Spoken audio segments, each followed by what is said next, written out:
All right, folks. Good evening. Again, this is Ben Agbanti. That's Mother Two. Thank you all for connecting with us tonight. I have three wonderful women on the podcast tonight. Gabby Silverberg, Helen Yak, and of course Isabella Bright Agbanti.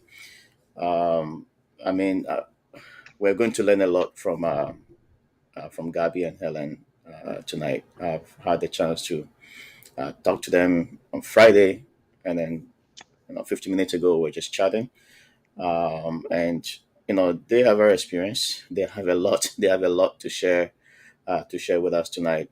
I'm gonna post the YouTube link on the comment window. If you're able to share the link with your friends, families, to connect, by all means, go ahead and do that. I believe what Gabby and Helen are about to share with us is going to be a blessing to pretty much all the dads and the moms that are going through separation and divorce. I must also mention that they have a Facebook group, and Helen and Gabby, I truly appreciate you. Thank you for allowing me to broadcast on your Facebook group. And this is being broadcasted live as we speak right now. Their group is called Separation and Divorce Support Group, Ontario, Canada. I'm actually on that page as well. Very informative materials that they share there, and I'm truly grateful for all the hard work and efforts you are doing to help families. I try not to dwell too much on that because I believe that there are moms as well that are going through the same thing that dads are going through. But often at times the focus is shifted uh, on one-sided, which sometimes becomes very biased. But I truly appreciate all the work you're doing to help families, to help divorced dads and moms. I think they are very uncommon. But for all that you're doing, especially having a Facebook group to provide a platform for people to ask questions, I think it's just one of that. We need to have more of those. So thank you both for coming on tonight. I truly appreciate you, and I I'm just looking forward to what you're about to share tonight. I'm very excited. So Helen, I'm gonna ask you a quick question. I know you and Gabby teamed up to start this Facebook group. What was the motive behind that? What drove you to start doing that? Well, I mean, there's a little bit more of a backstory to Mhm, that. So, Gabby and I worked at Children's Aid. We met over 20 years ago, working in child welfare, mhm, and you know, we sort of had this vision of doing something after, or we had a vision of doing something that was outside of child welfare, and things kind of evolved, and we ended up with a private practice called Rise Up Counseling. Gabby and I each have our own experience with divorce personally, and in our child welfare experience, we did a lot of risk assessment and managed risk, and we dealt with a lot of high conflict. Um, and so we just sort of naturally felt that this was something that we really felt comfortable in doing. We also recognize that therapy is expensive. Gabby and I are both registered social workers, and we know that therapy can sometimes be a luxury and not everyone can afford it. So we wanted to really reach out to people who did not always have to pay for therapy, which is when we thought of starting a Facebook group, which was probably about 7 months old right now, so that people can connect with other people going through the same thing. We wanted people to share resources. There was a lot of conversation initially around, well, for Gabby and I, it was kind of open for everybody. But then as the group started to evolve, there was discussion around, do we make it just gender specific? And Gabby and I felt really strongly that we wanted it to be a group for everybody, and not just not just for specific genders, because we really felt that everybody could contribute and everybody had something that they could provide. So We started the group about 7 months ago, and now we're at almost 900 members. It's growing rapidly, and there's such great resource out there. We really want to make it not a promotional site where people go on and just promote their services. It's really about just people living the divorce world and providing support to one another. And we have actually obtained a couple of clients through that group. And what I've learned with my clients is that this group has actually formed friendships outside of the platform. So they've met up for coffee to really help them zone in on paperwork and documentation and strategies. So it's been really, really great. And Gabby and I are so happy to see people connecting and getting resources for free. Gabby and I also host some Facebook Lives free. We share information around how do you parent from two homes, how do you live with your ex-partner when you're cohabitating and things are not going well, how do you manage difficult behaviors. So we've done a couple of those to also provide resources again to people who are on the platform, and it's a good opportunity to ask questions. So that's kind of how it started and where we're at. Wow, that's awesome. Gabby, I'm gonna I'm gonna ask you the same question. I know, I mean, you've shared, with me, some stuff on Friday, but I want you to be able to speak, for yourself. How, just the same question I asked Helen. I know you guys work as a team, and I see your pictures. I see how you guys flow. And I really like that. How did this all start for you? Well, it started a little bit further. Not only have Helen and I worked at Children's Aid and met there, like she said, over 20 years ago, she also saw me go personally through a what would be at the time a contentious sort of divorce. And my children were very young. They were just 2 and 5, like just turning 3 and 6. And she, one of the things that I had experienced was trying to utilize and figure out what supports I needed, right? This was very new. No one I knew had gone through a divorce. I had one childhood friend who I relied on to give me some guidance. But otherwise than that, sort of like, who do I get as a lawyer? How do I know how to manage my emotions? How do I know to manage my children's emotions as they're transitioning through this very difficult time? And I felt equipped because I was working in an agency, as Helen had said, where I was assessing risk and parenting styles, and you learn everything. We are so thankful to have an opportunity to learn so much about different and complex family units. And I still felt unequipped to manage my own issues and my own struggles with this divorce, because it's a loss, and you're grieving and struggling and trying to manage so many different moving parts and balls in the air at the same time.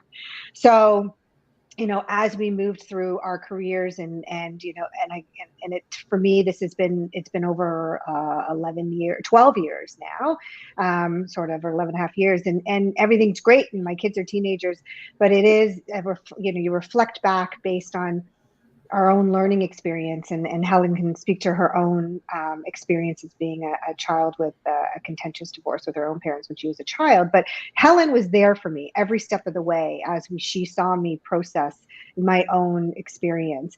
And as we saw, based on our own personal experiences and seeing what we learned through Children's Aid, where there is a bit of a gap where there's a between managing high conflict separation divorce for in that field, as well as how sometimes it's rejected or said, what, this is not meant as a child protection issue. This is for the family courts to deal with. Mhm. And there's a huge gap right in there in that system that we often see, and our hands are a little tied based on legislation and things like that. So we found an opportunity to be able to say we have experience in understanding all the different aspects and uh, nuances that go into managing a separation and divorce. This is the area that we need to focus on. This is where we feel like we can make the biggest difference. And as social workers,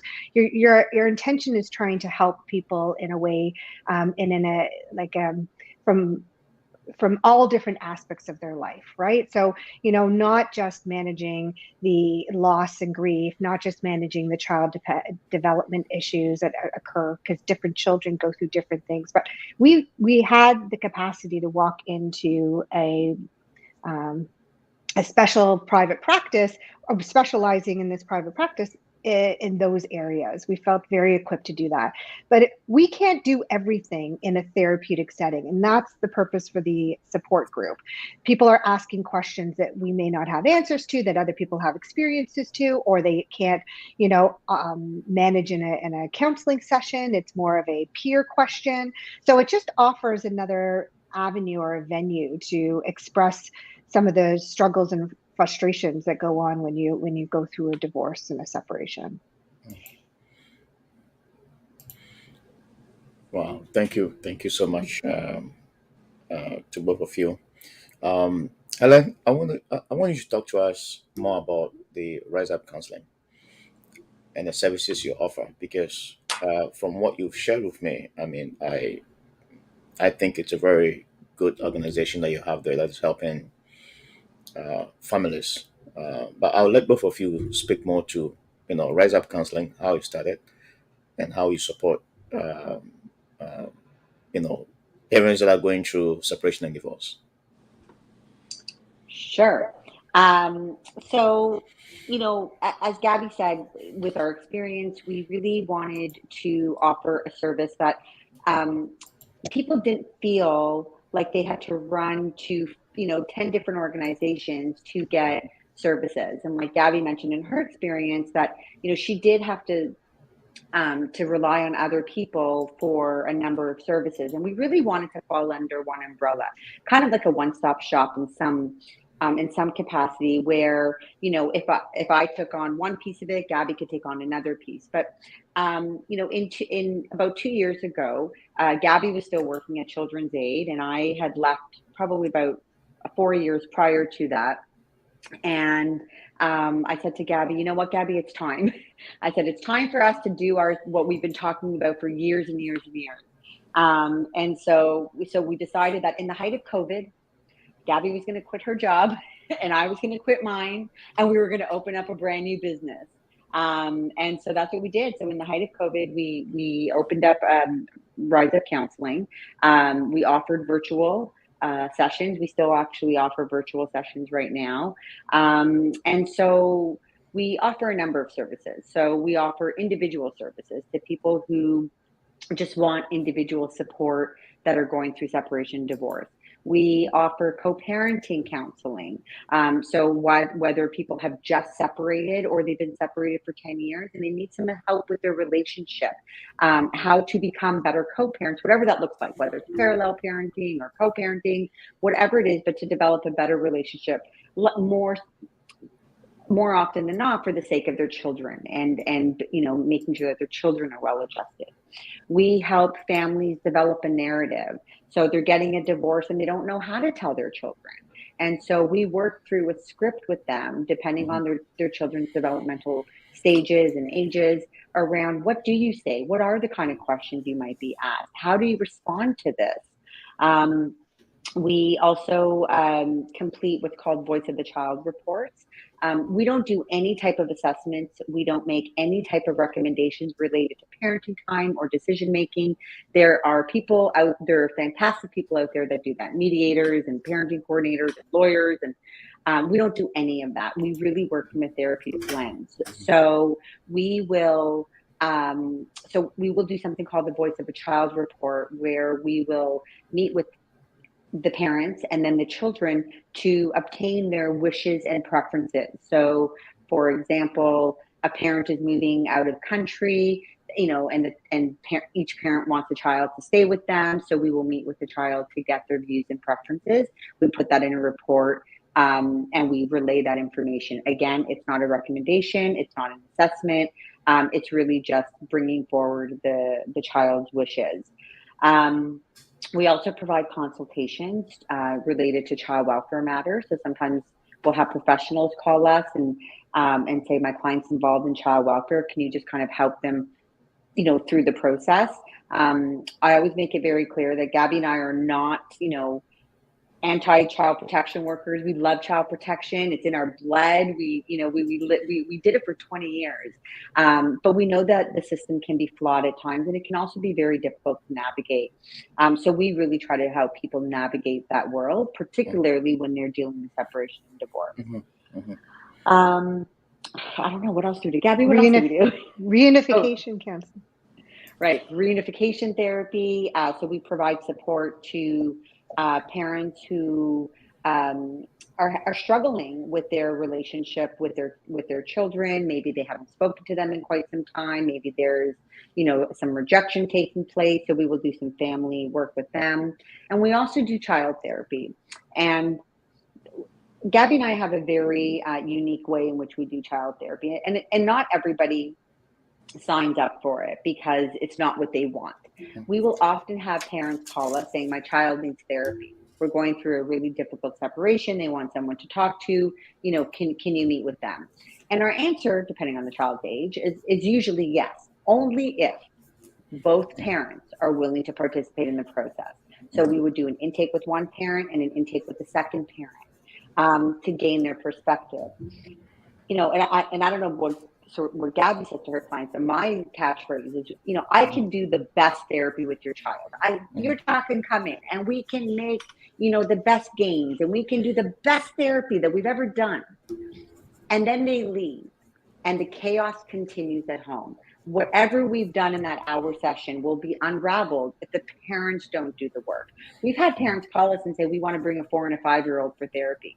And Gabby and I are saying, absolutely not. We will not meet your 4 and 5-year-old. We will meet with your parents so that you guys can do the work to help your child. Because again, it is not the child's place to manage chaos and conflict. It is the parents' place to do that. And some parents say thanks, but no thanks. And they go somewhere else, and we're happy to refer them somewhere else. But we do probably more often than not have parents kind of say, oh, okay, that's interesting. I'm open to it. Gabby, am I missing anything? No, I think you've shared that. I think that's a really important point, and really, in terms of our philosophy and our way of practice, is that we really feel strongly that, and we've seen this, we've seen children who may have been removed from their home and placed, let's say, in a residential or a foster care setting. We're just telling, this is where we build our knowledge base from, and they can do all the work in the world. But if they go back to the same environment that hasn't made any changes, and no one else in that family unit has made those changes, nothing's going to happen. Like, they're still going to have difficulties with transitions. They're still going to have anxiety because they don't know, what coming and going, and whatever the struggles are, or one parent's misbehaving and saying inappropriate things about the other parent, or not managing their own emotions. So our philosophy is the parents need to know how to manage their emotions. This is their divorce. Our philosophy is we want to make sure that the children are scathed or unimpacted or affected as much as possible. So it's the parents who need to be accountable and do the work. Now, that's not to say we don't work with teenagers. I've worked with teenagers, but I'll pull in those parents and say, I'm seeing a theme here. And if you two can't work out your differences, and we can try to understand that, the challenges that you're demonstrating are being emulated, like your children are copying that, they're seeing it, and that's why they're favoring you, or that's why they're, are more loyal to this parent. So we'll show them the patterns. We don't want to work in isolation, especially when these children are moving from one home to another. It's a very fluid, open family situation. So we want to ensure that the family unit is getting the best service as much as we possibly can. There are plenty of times where we'll do services just with one parent, right? But if that parent's doing that work, it's for themselves, or they want to be able to, if the other parent's not interested in making the changes, what we know is that as long as one parent is really demonstrating a strong ability to understand the children's needs and the impact of divorce onto the children and do the work, the children benefit very strongly from that. So ideally, do you want both parents? Yes. But if you have one parent on board, the kids will get it and they'll learn from it and they'll understand it and they'll feel supported and they'll feel like they're being heard and validated. So we really focus our practice from that perspective. Okay. That's Helen, did I that's miss anything? No. Okay. um there's one clinical service that you offer that really caught my attention, and that's the parenting and co-parenting coaching. It's I believe it's an area that a lot of people struggle with. Um, when it comes to co-parenting, um, where you run into some situations where co-parenting sometimes is very possible, but you have one actor who sort of makes it a bit difficult. Can you both shed some light on like if you can go in depth on this service that you provide? I have some of your services listed here, but I just want to talk about this particular one, the parenting and co-parenting coaching that you provide. If you want to just dig more into that for us, please. Yeah. So Go for it. So we we work with if we can have both parents on board participating in co-parenting work. It's kind of eclectic. Being social workers, we offer an eclectic view. So it can be therapeutic in nature. So it's some counseling mixed in with some coaching. So the counseling is the ability to understand how their emotions may be impacting them, where the coaching is really about what you do to now manage something better for the future. Coaching is really about moving forward and giving them skills and strategies to be able to implement to have better outcomes for the future. The counseling is a bit more of that acknowledgement and recognition about why, that grief and loss that they're experiencing as a result of it, of the separation divorce. So we really are eclectic in terms of our approach. We're also very open to being like, in our discussions with families around how their behavior may be impacting the outcomes that they're experiencing. So we like to get both parents together. We also have a course that we've partnered with. So again, not only do we have the platform for the support group, but we also have a course that we've called Parenting from Two Homes, and we've partnered with an organization in the States called Parent Team, and they developed a very straightforward, it's very clear sort of online course that we use sometimes with our co-parenting clients to say, here are some of the themes that we need to work on, such as communication, such as transition, such as what are your thresholds. So how do you learn how to manage some of those difficult topics that you have going forward, financial issues, balancing them up, and it has worksheets. So we like to use that as a tool. If the parents are open to it, it's not necessary because we'll use those tools anyways. It's another way of learning. Some people learn differently because it is challenging when you have one parent, as you said, who may be acting, or there may be some, you could sort of see through a bit of the the games that people are playing. But if we see that and we see it's not going there, and where sometimes we'll back off and we'll have to say, we need a couple of individual sessions. There's the confidentiality is open when you're in a session like that. It's not someone who can come to you and say, I really want to tell you this, but don't tell the other parent. Well, that doesn't make it true co-parenting. You need to have that transparency. You have to demonstrate openness, and you need to be vulnerable in those kind of situations. And that's how people benefit from strong co-parenting. And we hope to get people into co-parenting at the beginning if they're in a space to do it, because it will also lay the foundation as they move forward in the number of years that they're now separated and co-parenting their children. So we really strategize what is in the best interest of the couple. We also have to ensure that there's no external sort of or other sort of issues, like any kind of intimate partner violence, any kind of substance misuse that may be impacting be able to the ability to communicate. So we wean that out before even bringing parents together in a discussion. Helen, did I miss anything, or you want to have anything to add?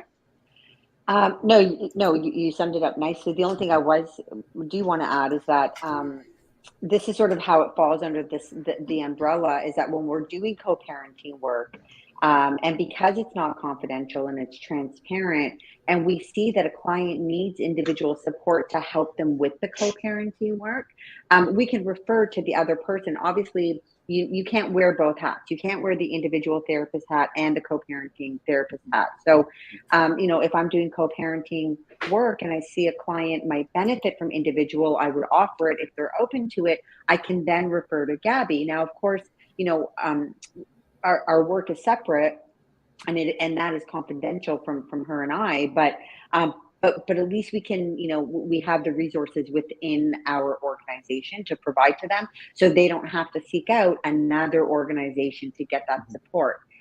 It's really important that when you're seeking out support, if you're spending the time, if you're spending the money and the energy, and it's hard to show up to therapy. Therapy is hard work. Logging on is hard. Showing up is hard. And so if you're going to do that, it's really important that you find a therapist who understands the world of separation and divorce. And so, I wouldn't take on a client who struggles with eating or, other issues, because I don't specialize in that area. And so if you're seeing a therapist who doesn't understand that area of your world, then it can do more harm than good, I believe. So I think it's really important that the therapist understands this world. So that's why it's sort of under the Rise Up umbrella, we were able to do that. That's awesome. Sabella, do you have any follow-up question? Anything that you want to ask Ellen and Gabby? Um, First of all, great work. I am very impressed hearing all the services that you offer. And whilst you are talking, definitely I have a lot of questions. I would just ask, you were talking, again, it all goes to the co-parenting. I think that is the most difficult thing to do when a couple separates. And no matter how much we try to make it work, it can be very, very difficult. I myself, I'm from a previously separate, divorced marriage before marrying Benjamin, and Benjamin is coming from another divorced marriage, and every situation is different. But my question is, how many times do you see the willingness of parent in your services to put the children first and put their own fight on the side and make sure that they work together for the good of the parent? In a percentage of the many people that you meet, can you give me a percentage? I want to know if it is sporadic, those who are unwilling to cooperate for the children's sake, or it's more rampant than ever. That's an excellent question. Yeah, that's an excellent question. So, as you're asking the question, I'm kind of thinking of my current clientele now. And it's interesting because, everyone comes to us saying, I want to put my kids first, and that's why we're here, because I'm concerned about the kids. No one wakes up, from my experience, and says, I want to make my child's life, miserable, and I'm going to do everything I can to make their life miserable. I do honestly believe that people believe what they're doing to be in the best interest. However, in saying that, depending on the type of personality that we're dealing with. So if we're dealing with somebody who has a high conflict personality and the mentality is all or nothing, they subconsciously do not understand how their actions are hurting their children. And so even though the words are, I'm doing what is best for my kids, their actions are very different. And that's where we sort of highlight, well, impact versus, or intention versus impact. So like your intention is good, but what is the impact on the family unit? What is the impact on the child? And so one of the things that I always ask about is like, I want you just to kind of imagine your child's wedding, and who do you want at this wedding? Do you both want to be invited to the wedding? Because right now, a 5-year-old and a 6-year-old doesn't really have much say around who is invited to that party. But when they start thinking wedding and babies and who's going to be in that delivery room, they will absolutely have a say. And do you want to be invited to that wedding? Do you want to be invited to that delivery room? Because at some point, your child doesn't want to deal with your crap, and they don't want to be put second best, right? Like they're going to say, you're out. I don't want to deal with your nonsense. We're going to do what we need to do for peace. So I mean, I hope that answers your question. I think the intention is always good. I just think it's the impact that they're not really seeing.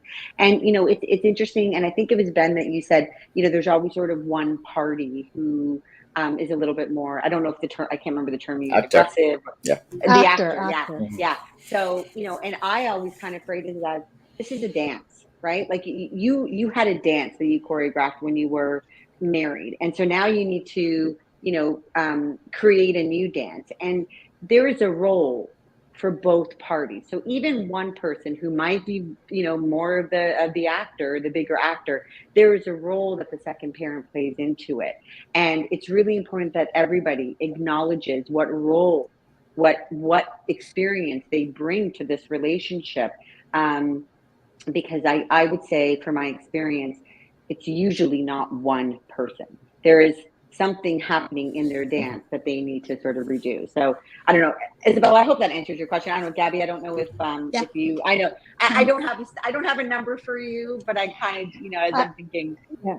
I would say that the one main thing that might be holding people back from being able to be vulnerable and admit and then take accountability for their own behavior in this relationship, it's for the breakdown, is that they are their ego. So they, you know, and what I mean by that is that their own grief, their own hatred, they're stuck in that pattern, in that dance. And I use the same analogy. If you were doing the tango in your marriage, and now you need a partner, and the tango is now broken, well, you got to start learning the waltz. So you're both learning a new dance. So it is a real change. And if one person can start making the change, sometimes the other person can start changing with them. But it's hard to have that insight. So we work on trying to have that insight, that perspective of what that might be for the child. So as Helen spoke about the wedding, you know, one of the analogies I use is that, you know, if your child is 10 years old, by the time they're 16, that's about 6 years. And they got a whole life ahead of them. Do you want to spend the next 6 years fighting, right? How can you start putting some of this time aside and focusing on what's better, and recognizing that eventually with time, things are going to fall into place, and a relationship with both parents is really, really important. So how do we make it work in the safest way possible? Because one parent was making allegations that something's not safe, and another parent is saying this, you know, and really it's about that ego and that anger and being stuck. So we work with people to get unstuck, and it takes being vulnerable. So, you know, and people do, Helen's right, people do come to the table. No one really wants to hurt their child. They just don't know they're hurting their child. And they, you know, they have good intentions. So I don't know a percentage either, but I also hope that answers your question. This is some of the philosophy that we try to bring to the table. Like our goals are really trying to say, like, we want to try to make sure that you're not, you know, falling into the court system and falling into like needing a parenting coordinator, an arbitrator who's going to make all those small little decisions for you in such a short period of your child's life before they become an adult. Right. So we want to be able to help people in this very crucial but sensitive time. That is Thank great. you. Thank you. Sorry, you have a follow-up question, or? Oh, it will come. You Okay. can go ahead. I have quite a few, so Right. it will come. So I have a comment on Facebook, which I'm gonna show it on the screen. I hope you all see it. Not sure which other platforms the question is coming from, but it's on the same topic that we are talking about. Basically, this user is saying that co-parenting won't work when the one side is trained and determined to steal the child from the other parent or the other side. Are people really trained to do this? Well, so I That's an think interesting that one. what happens is when you're in the midst of litigation and when you see your partner as someone who you don't really recognize anymore. So, that your partner was the one that didn't get up to make breakfast, that didn't drive the kids to school, that didn't get on the floor and play Lego with them. And now they're getting on the floor and playing Lego, and they're getting up and they're changing diapers and they're driving to school. And so, a lot of times we hear, but I did all of that. And it's hard for parents to watch and see how the other parent starts to respond. So when you're in litigation, there is a win mentality. I need to demonstrate that I am a good parent. I need to show people that I can care for my child without my partner. I want 50% parenting time. I want decision making. And so often what happens is that it translates into determined to stealing your child, or I mean, I'm using the term that this Facebook user is using, because it looks different than how it was in your marriage, or in your partnership before. So I think people struggle with that a lot. And I do think that people utilize authorities in a way that is very detrimental, calling police, calling children's aid, and hoping that the outcome of that is a removal, so that they're removed from one parent and placed to another. And so again, I'm not, if that is the call that has to be made, a parent absolutely should make their call if their child's at risk. But sometimes there needs to be consideration around how many times is your child being interviewed by police? How many times is your child being interviewed by a stranger of a CAS worker? The impact can be traumatic for kids. But again, if there are safety reasons, they need to call. So I don't know if one side is trained or determined. I do think people have a win mentality for sure. Gabby, I don't know if you have anything you want to. Yeah, I think this again comes down to parenting is my job. It wasn't your job. It was my job. So and not allowing the other parent the opportunity to even try to now parent. Everything changes, and there is that stuck in that anger that people have.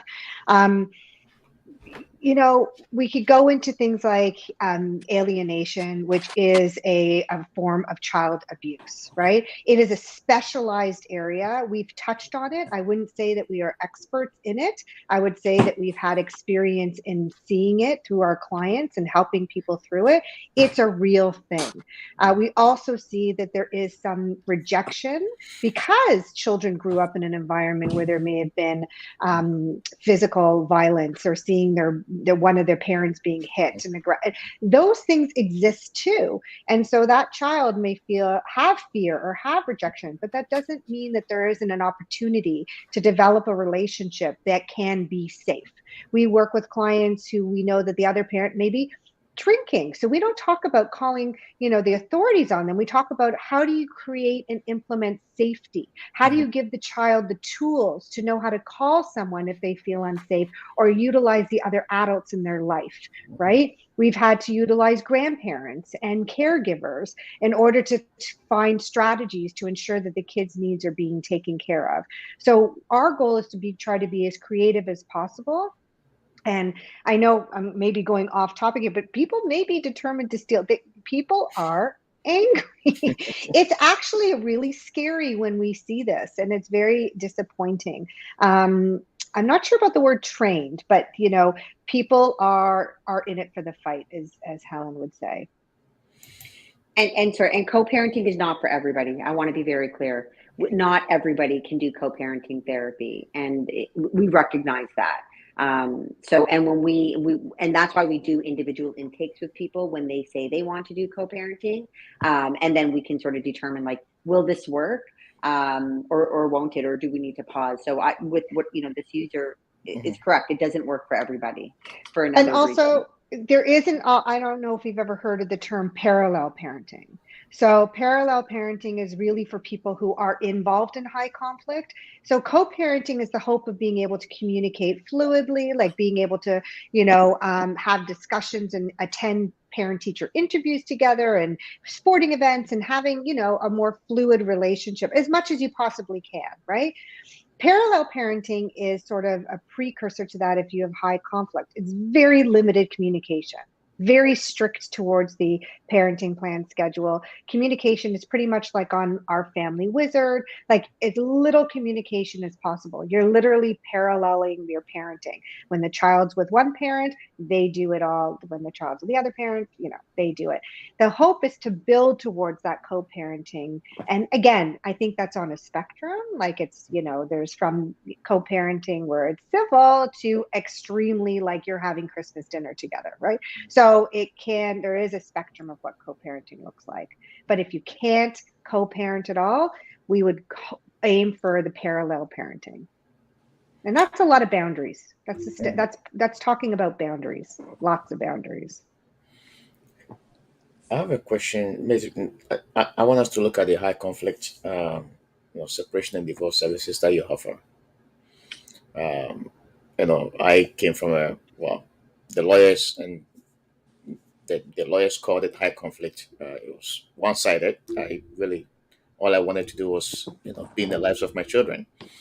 That's all I care about. But, we have the other party that, made everything so difficult. So the lawyers believed, or they concluded, that this was a high conflict uh, divorce. Now, with the services that you offer, how do you, like, what are the lines? Like, what are the borderlines? What defines a high conflict separation or divorce?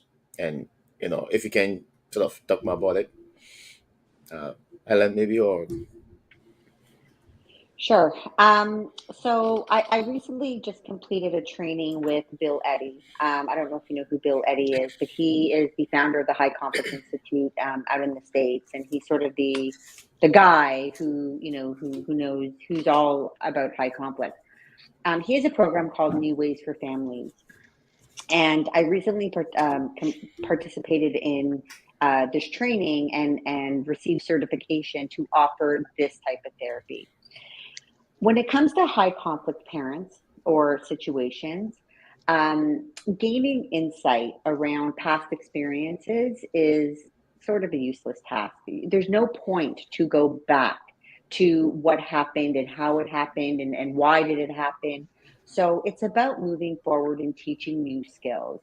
And so this particular training talks about learning new ways in managing um, the high conflict situation. And so it's set up as, there's a book and a workbook that each parent has to buy and work through.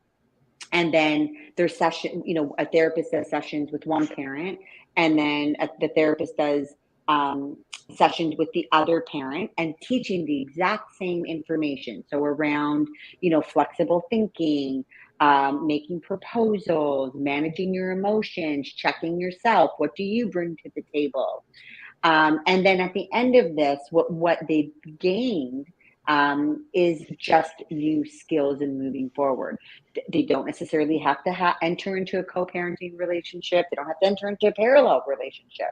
They just have to learn new skills in engaging with one another. So, it's really important that when you're talking about high conflict personalities, that you're working towards something really practical and trying to gain insight as to why things are the way they are is never ever successful. And even in my co-parenting sessions now, I often stop couples when they start going back to situations around, you did this and this is what I did, and then why did you do this, and then it kind of, you know um, carries on. And I actually say, we're stopping. And I put up my hand and I say, okay, we're stopping here.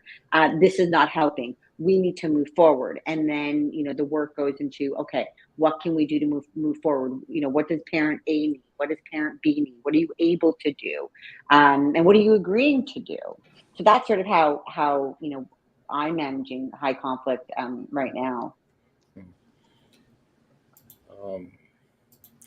And Gabby, I have a comment. Somebody just posted a comment. I was just reading it. I'll share it with you. So, high conflict is a buzzword, meaning big money for the lawyers. Considering your practice and the services you offer, what's your view on this? Well, unfortunately, lawyers are very expensive. Yeah. I think that one of the things that we do offer, there is high conflict, whether it is a buzzword or not. We know that if the conflict is high and extreme, and it's managed through the courts, I mean, sometimes I think, well, what I do know is that it's really important to pick the right lawyer, right? And there's and if you don't pick the right lawyer, there's a risk of moving backwards, because if you're finding a new lawyer, you're delaying the process. But at the end of the day, you want someone to be able to have your best interests and be able to fight for your interests in a way that is going to help keep you balanced to get the end result. And so, we try to refer clients to lawyers that we think could be helpful. We encourage them to meet with a number of different lawyers, so they find someone who's a right fit for them, who is able to encourage, so if we don't really, someone who is a shark, they are maybe really able to ensure that those interests are being met. But maybe they're too much of a bulldog for the client, and it's not necessary for the situation where they are then spending too much money. So picking the right lawyer for you, and there are a ton out there, is the first really important thing. But there are situations that are high conflict. What we do in our practice when it comes to high conflict is try to make the big problems smaller problems, and try to make the conflict smaller, right? So we're trying to, we have to work with families who are at high conflict, because we want to ensure that the children's needs are being met and they're moving through the separation. We'll also consult with lawyers and talk about strategies on how to do things differently and how to engage in a way that they can try to bring their costs down. We work with clients before they go into mediation to ensure that they're emotionally and mentally prepared so they can get the results that they need, right? So we try to navigate our high conflict situations in a way where we try to make it lower conflict. But lawyers are expensive. We can't change that fact, but they are an important feature in, managing your separation and divorce. That's awesome. Isabella, Yeah, any there's follow-up? something that is going through my mind. I will throw it out there. Let's see if we are able to make sense. But you mentioned something very important when you were talking. I think it was Gabby, when you said you ask parents when they don't want to work together. You ask them the question. Now the children don't have no say, but let's think of when they are graduating, when they are having a wedding. Let's talk about who they want in the room, because there are some things that will happen in the children's life where we all have to sit around one table and feast, rejoice. But if when the two of you are together in the same room, there is no peace and there is tension and there's no enjoyment, then when I am celebrating, I might not require the presence of one of the parents. And now, I think we are in some sort of situations like that.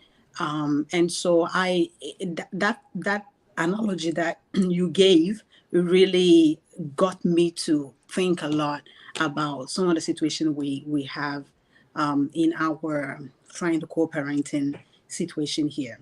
What would be the advice for a parent a parent that says, I will never get into a relationship with my other parent. I will never be in the same room with that other parent because of whatever they said they want to do to me or whatever. What do you say? Because this thing you just said had made me think, the next 10, 15 years to come, our kids, some are teenagers. So it's coming very fast. It's coming very fast. Yeah, so I can address that. So never is such an absolute, right? It's such a big word. Sometimes it's a never, always. It's the really, it sort of stands for something that may not actually be accurate. So we want to be able to find sometimes that middle ground. So I can say, like, from my personal experience is, I have a daughter in high school now, and I needed to, and I'm remarried, and my ex-husband's remarried, and we needed to get together and have a discussion around my daughter in different times. And it's interesting because my kids have seen me in conflict many years ago, and they're sort of like used to us being separate. So when we're together, it's like, uh-oh, all the parents are together. They Oh, don't yeah. like it. But we do it because we have to. And so, I have to say that my husband's done an excellent job in trying to put out an olive branch, and we go through our ups and downs. Nothing is, nothing always. It's not perfect, but we have to put our differences aside for the sake of the children. And that's one thought that I have. The other thought is that we only can control what's in our control. We can't control how the other person responds or reacts, for that matter. If they choose not to participate or be present because the other parent is there, that's on them. And guess who sees it is the kids. The kids are the ones who are witnessing the entire show. They're seeing who's showing up. They're seeing who's not showing up. Who's going to say, I can never be in the same room. What kind of message is that giving the children? What kind of mentor are you being for your kids if you are demonstrating that you can't put your differences aside in order to be able to be present for something like a graduation or or a wedding or anything for that nature, right? You show up because you have to. If you sit in different spots, then you sit in different spots. You don't have to sit together, but you show up, right? I'm not a fan of parents who say, well, I'm going to hockey, so you can't come. No, it's your kid's game. Anyone can go to the hockey game or gymnastics or show, or parent teacher interview if you choose to, right? If you can. If you can't and you do it separately, you do it separately. So I think it's a matter of really being adults and trying to put those differences aside for the sake of the kids. You kind of fake it till you make it, right? Because it's such a short That's right. period of time in the kids' lives. Yeah. Short period of time. I hope that answers your question. It does. Fake it until you make it. Thank Ellen, do you you. have any anything to share on this question? Yeah, so as Isabella's talking about graduation and weddings, I think about transitional times when parents are doing quote unquote exchanges for kids and drop off and pick up during those transitions. And I often have parents, tell me that there's absolutely no contact between the two of them, where, kids leave the car, they say goodbye in the car, they go to the door, and then, they go into the home and they have absolutely no interaction with the other parent. And they think that this is the best possible solution to avoid conflict. And so one of the conversations that, or the things that we talk about is, what do you think the impact of that is on your child? What do you think it's like for your child to leave a car and then go to their home and know that their parents have had no conflict? What would it look like if you got out of the car, stayed just outside of the car, one parent came out of the home, and you acknowledged each other? Hello, hi, how are you? Done. I'm not referring to come inside and have dinner and spend the evening. I'm talking about eye contact. I'm talking about acknowledgement of having, children leave from one home to the next. And I was working with a family where they were doing that, where they were not doing that. Everything was so far, the kids never saw them interact. And through our co-parenting work, we got to a place where they could get to the parking lot, get out of the car, make eye contact, and say hello. And they expressed to me what they saw in their children's face Yeah. was night and day. Huge. It was huge, and Huge. they did Mm-hmm. very little change for Yeah. this, but for the children, it was massive. And in fact, they got into the car and they said to their, I forget which parent it was, but they said to one of the parents, like, you said hello, you looked at them, and the parents like, yeah, I did. And they're like, why? Like, why? Well, why did you do this? And the parents said, I just wanted to say hello. And they said, thank you. That made me feel better.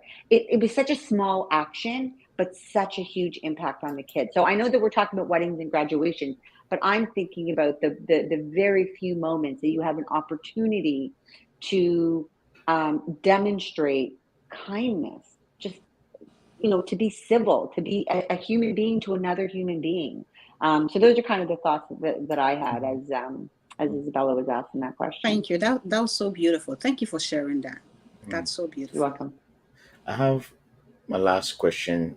This is from somebody on YouTube, and probably asking whether you offer um, services. So I don't know what to do. My daughter needs counseling for alcohol, and she's stealing medication from her mom. I'm up to my ears. I have been telling CAs that there's been issues, and they have blown me off. Is this some sort of services that you offer? Providing counseling like this. Well, if it's for like how to consult when CAS is involved, we do that. But if it's under the umbrella of separation and divorce, Mhm. um, she's stealing medication from her mom. So, possibly we can consult to see if it's a good fit. We really try to make sure it's under the umbrella of managing separation, divorce. But if it's really about addiction issues, that's something that we would probably refer out to. But if it's, we've had families who are getting false allegations and CAS is being called, or there's been, we've worked with families where there is some mental health under this separation Mhm. divorce, and helping them manage high conflict, even with child welfare involved. But that's really about, very specifically focused. If it goes beyond needing medical attention because of the mental health or addictions, we would refer out for things like that. Mhm. That's, that's Yeah, awesome. but thank you for that question. Yeah, this somebody on This is Facebook. Yeah, it's Sorry, I believe it was complicated. YouTube. Yeah, yeah. Yeah, definitely complicated. So just it's almost 9 o'clock. I'm gonna have you both, say your final, share. How do people get in touch with you and with the organization? Um, Anything you want to share for the audience so they know how to reach you? I know I talked about your Facebook group, but from there on, how do they connect with you if they need any of your services? So we have a number of social media platforms that we are on. I mean, we have our website, www.riseupcounseling.com. And I always say it's two L's because I know the Americans spell it with one. So I always like to make sure that it's two L's when we're talking counseling in Canada. Um, we are also on Instagram, which is rise.upcounseling is our handle. On Instagram, we provide a lot of information regarding tips. We provided tips on, back to school. How do you co-parent when you're dealing with back to school? How do you introduce a new partner into a relationship? What is gaslighting? How do you set boundaries? So we often do a lot of posts around providing information and tips around, separation and divorce. We are on Facebook. We have our separation group. Our email is info@riseupcounseling.com. One of the things Gabby and I are really good at and we're proud of is our response time. We do not like wait times. We know that people are, if they're ready for therapy, hearing that there's a 4 to 6 month wait list is just devastating. So between her and I, we really try our best to get people in as soon as they call us. We contact people, usually within 24 to 48 hours. So those are kind of the best ways to get a hold of us. Any of those, or LinkedIn, we're also on LinkedIn. And so any way that any platform really. The only thing we're not on is actually Twitter. which I'm not sure we'll touch right now because I'm not so comfortable with that platform. So everything but right now, but Twitter. Okay. And Gabby, any final thoughts? Um, I think just thank you so much for having us on and such an enriching conversation and some amazing questions. Helen and I are very passionate what we're doing and constantly um, being experienced to many different situations that, there's so much that goes on out there for people who are going through something that seems so common these days. And, we really are passionate about trying to help as much as we can and trying to empower people to make good choices around some of the decisions that go through going through divorce. So, when people call us and say, oh, we don't do couples counseling, we do counseling for people after they've made the decision or are going to make the decision to separate. And so we recognize that this is happening to, 50% of the population. And so it is a common thing that is occurring and can bring up so much heartache and pain. So we want to be able to recognize and empathize as well with people's situations, and see if we can make it a little less painful, again, even just for the kids that are going through it. So thank you again for having us, and we really appreciate our time here. Yeah. You guys are wonderful. Thank you. Thank you so much, Helen, Gabby. I truly appreciate your time tonight. I mean, it's been one of the days I have seen the comment section on Facebook and YouTube very active. So people enjoyed enjoyed the program tonight.